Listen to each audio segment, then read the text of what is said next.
Hola a tothom, sóc en Jordi i us parlo des d'aquest bonic paratge de Tírvia, aquí al Pallars Sobirà.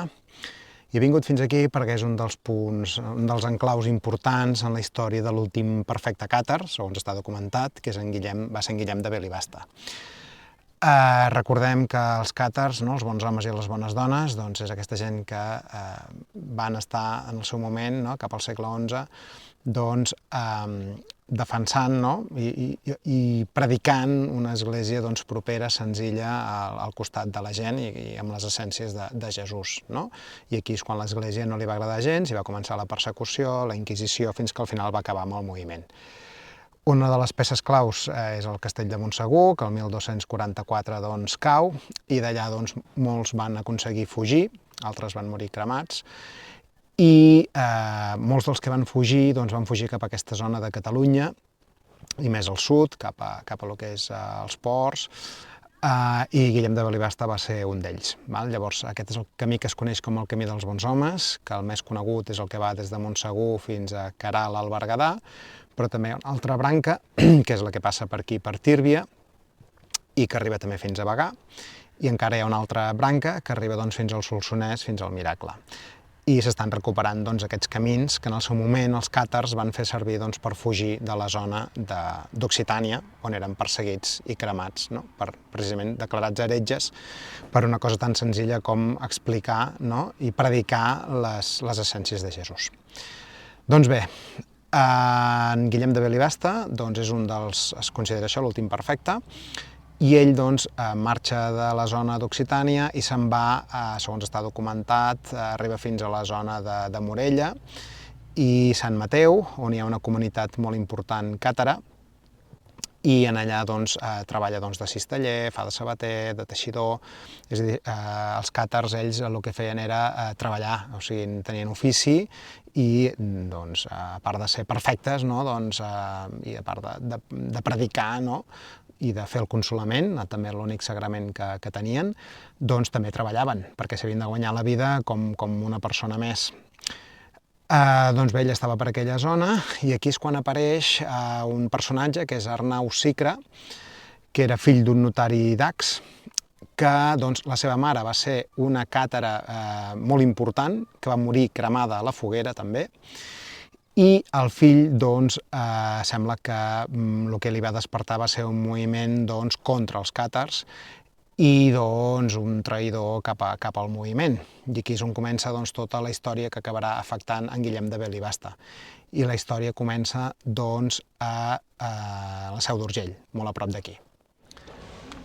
Aquí a la Seu d'Urgell, l'Arnau tenia un germà, en Pere, i una tia, a les Aís, que vivien aquí, i en Pere li diu a l'Arnau que si delata a un heretge de sotana, que és com es coneixien els perfectes, doncs podria recuperar les terres que en el seu moment la Inquisició doncs, va requisar de la família. Llavors l'Arnau el que fa és se'n va cap a la zona dels ports, cap a Morella, Sant Mateu, on hi havia una comunitat de càtars molt important, i entra doncs, en aquesta comunitat, sent un traïdor, però doncs, es mescla doncs, amb tots ells per guanyar-se la seva confiança. I també d'en Belibasta, evidentment. Un cop ha guanyat aquesta confiança, doncs se'n va de viatge de nou fins a Pàmies a veure el bisbe, en Jacques Fournier, i li diu que ha localitzat doncs, en Belibasta, i el bisbe li diu que si el porta enganyat a una localitat de la demarcació de Foix, doncs la Inquisició el podria detenir i ell recuperar doncs, les seves terres. I a partir d'aquí l'Arnau doncs, el que fa és preparar tota una coartada doncs, per enganyar en Belibasta i convèncer-lo de que vingués cap a aquesta zona. Com ho fa? Doncs s'inventa la història de que la seva tia, les Aís, doncs, està molt malalta, que vol veure el Monsenyor de Morella, que ella no pot moure's perquè està molt malalta, no pot desplaçar-se, i si ell podria anar-la a veure doncs, a casa seva. Això diu que era pels volts de Nadal, i en Belibasta li diu doncs, que d'acord que per Quaresma doncs, farien el viatge cap a aquestes contrades per veure la seva tia a les Aís. Doncs quan enganyat arriba aquí a Tírvia, acompanyat per l'Arnau de Cicre, en Guillem de Belibasta el que es troba aquí doncs, és el personal de la Inquisició que doncs, el que fa és detenir-lo. I el porten doncs, pres a Castellbò, que també està a prop d'aquí, i d'allà després ja fins a Carcassona, on doncs, allà també és encara més maltractat, i finalment traslladat a Vila-roja de Térmenes, on el 1321 mor cremat.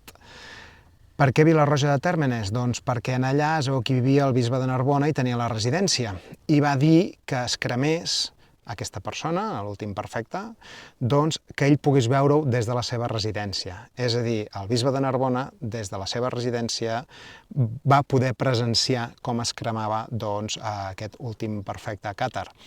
I aquí és quan en Guillem de Belibasta doncs, deixa aquesta, segons la llegenda, aquesta profecia de que abans de morir cremat, que va demanar que no se li tapessin els ulls, doncs va dir d'aquí 700 anys el llorer reverdirà. No? Si això era el 1321, doncs el 2021 estem ara en aquest reverdir del llorer. I ara doncs, hi ha un moviment, no?, que intenta recuperar doncs, tot aquest moviment càtar, no?, les essències que volien, que defensaven, que predicaven.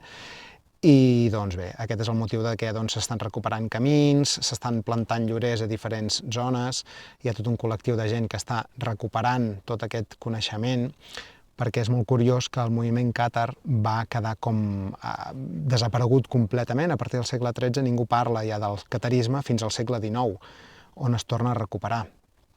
I és molt curiós, doncs, això, que coincideix perfectament amb aquesta profecia, no?, que en Belibasta va dir abans de morir.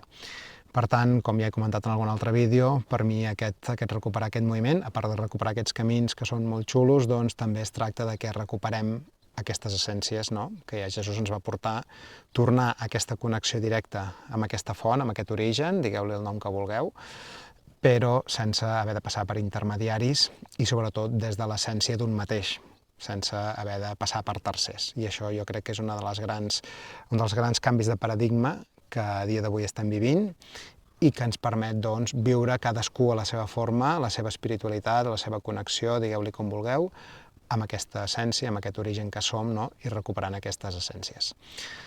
Doncs us recomano que vingueu a fer una visita per aquests paratges molt bonics i molt reveladors, amb molta pau.